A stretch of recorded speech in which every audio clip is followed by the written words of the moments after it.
Assalamualaikum warahmatullahi wabarakatuh. Nama saya Nabila Farah. Di sini saya akan mempresentasikan atau sedikit menjelaskan tentang salah satu karya yang berjudul The Mailman oleh Taufiq Al-Hakim. Sebelumnya, saya akan membahas terlebih dahulu siapa itu Taufiq Al-Hakim. Taufiq Al-Hakim merupakan seorang dramawan Mesir terkenal, novelis, dan juga penulis cerita pendek yang lahir di Alexandria pada tanggal 9 Oktober tahun 1898. Beliau belajar di Alexandria dan juga di Kairo. Ketika di Kairo, beliau menemukan kecintaannya pada teater dan menghadiri banyak pertunjukan oleh aktor Mesir paling terkenal pada zamannya. Beliau juga belajar di sekolah Berlitz di Kairo, di mana beliau membaca banyak sekali literatur Prancis. Lalu sekembalinya ke Mesir, 4 tahun kemudian, pada tahun 1930, beliau bekerja untuk Kementerian Kehakiman di daerah pedesaan dan untuk Kementerian Pendidikan di Kairo. Namun, pada tahun 1936, beliau mengundurkan diri untuk mengabdikan dirinya sepenuhnya untuk menulis. Al-Hakim mendapatkan ketenaran sebagai seorang dramawan dengan karyanya Al-Kaf, ada Syahrazad, ada Al-Malik Qudir, dan beberapa banyak karya lain.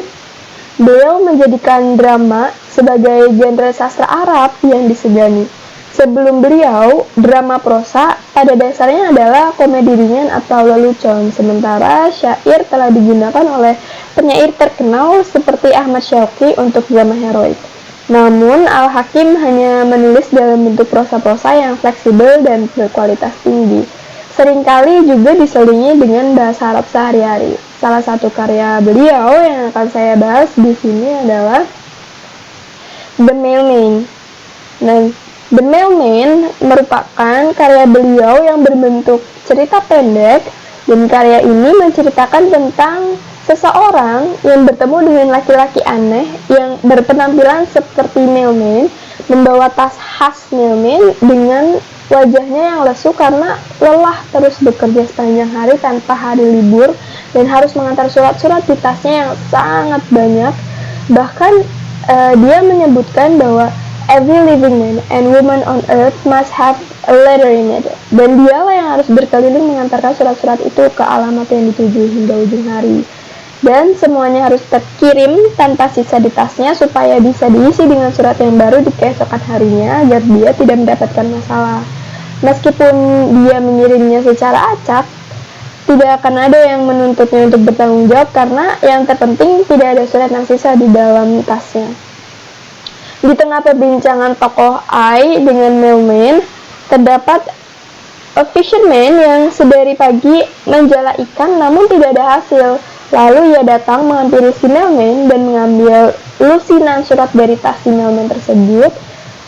Dan tak lama dari itu, the fisherman mendapatkan banyak sekali ikan di jaringnya. Lalu ada juga seorang perempuan tua dengan tiket lotre yang sebelumnya dia marah-marah terhadap penjual koran untuk mengecek nomornya di koran. Kemudian si perempuan tua ini juga mendekati the mailman, lalu meraup ribuan surat dari tas the mailman dan meletakkannya ke dalam kantongnya. Tak lama kemudian, si perempuan tua ini juga mendapati kemenangan hadiah pertama dari lotre, mengalahkan 3 gadis yang juga membawa tiket lotre di sekitar situ. Melihat hal itu, sosok Ai dalam cerita ini komplain terhadap si mailman karena menurutnya tidak adil dan tidak masuk akal. Kenapa pembagiannya tidak rata, dan menurutnya yang mendapatkan surat dari mailman itu justru tidak pantas mendapatkannya. Ini yang kemudian membuat mailman kembali jengkel karena memang sebelumnya sudah merasa marah, lelah, namun dikomplain oleh si sosok Ai ini karena si mailman ini juga masih memiliki banyak surat yang harus diantar, dan menurutnya sangat memakan waktu apabila si mailman ini harus memberikan suratnya kepada orang dengan menimbang yang mana yang lebih pantas dan tidak. Dan tidak mungkin juga dia harus mengantarkan ke seluruh penjuru bumi menemui orang satu persatu. The mailman kemudian pergi meninggalkan sosok Ai yang lalu menyesali perbuatannya yang telah menyia-nyiakan kesempatannya dengan banyak berbicara tanpa mengambil surat dari the mailman tersebut. Lalu ada sedikit review dari cerita ini. Yang pertama ada point of view. The Mailman ini menggunakan cerita The Mailman ini menggunakan sudut pandang orang pertama, karena dari awal cerita menggunakan I dalam menceritakan cerita ini. Contohnya seperti I went over to talk to him. I saw he really did have a lot of letters. Lalu untuk plot yang digunakan adalah alur maju, berawal dari si tokoh I melihat The Mailman lalu menghampirinya dan berbincang dengannya hingga akhirnya The Mailman pergi meninggalkan si tokoh I ini. Untuk setting, latar tempat yang digunakan hanya satu, yaitu pantai. Sedari awal cerita hingga akhir tetap di pantai. Dilihat dari yang awal, it was by the seashore that I came across him, lalu ditutup dengan I went and sat on the beach. Untuk latar waktunya juga di sini hanya menggunakan satu waktu, yakni siang hari. Dapat dibuktikan dengan penggalan it's already 12 o'clock. Selanjutnya ada karakter. Di dalam cerita pendek ini terdapat beberapa tokoh. Yang pertama ada tokoh si I yang juga menjadi tokoh utama sekaligus narator dari cerita ini sendiri. Selanjutnya ada The Mailman, ada Fisherman, ada Old Hag, dan Lovely Girls. Untuk selanjutnya menurut saya para tokoh ini nih memiliki perannya masing-masing yang juga familiar dengan sekitar kita. Sosok The Mailman menurut saya adalah perwujudan dari creature yang membawa rezeki, yang diibaratkan dengan letters, karena dia mengklaim bahwa every living man and woman on earth must have a letter in it, and I'm the one who's supposed to do the rounds and give a letter to every one of them, all delivered to the proper place till the day comes to an end. The bag has to be empty by then, so it can be filled up all over again next day with fresh letters, all to be delivered once more, one by one to the proper place. Sama seperti rezeki yang sejatinya setiap orang sudah memiliki daftar jatah rezekinya masing-masing setiap harinya. Namun kita juga harus tetap berusaha untuk menjemputnya atau akan hilang diambil yang lain. Istilahnya mah kayak nanti rezekinya dipatok ayam gitu.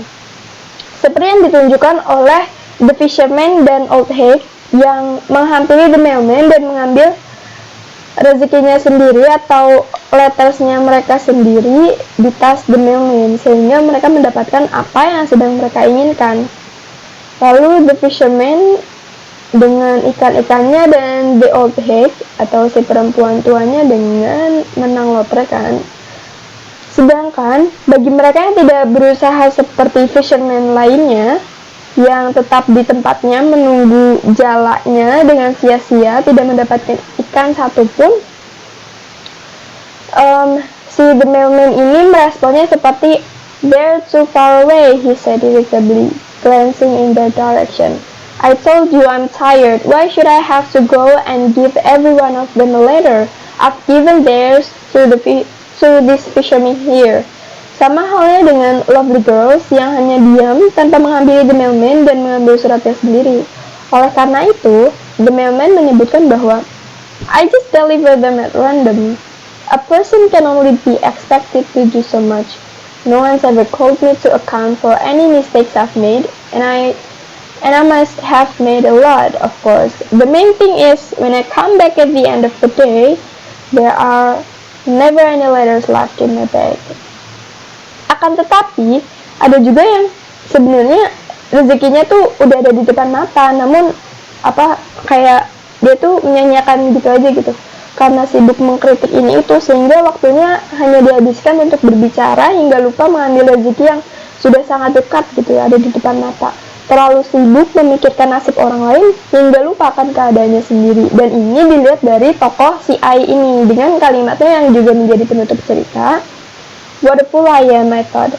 There was good fortune right next to me, his bag full to overflowing, ready to give me everything I needed, but no, I had to be all philosophical and forget about my practical interests, and that stopped fortune giving me anything. We wasted our time talking, and time was all I got. If I hadn't kept pestering him with my ideas, he would have stretched his hand out to me, and I'd be another Rothschild or Rockefeller or Korun. Sekian dari saya. Mohon maaf apabila masih ada kekurangan dan salah-salah kata. Terima kasih. Wassalamualaikum warahmatullahi wabarakatuh.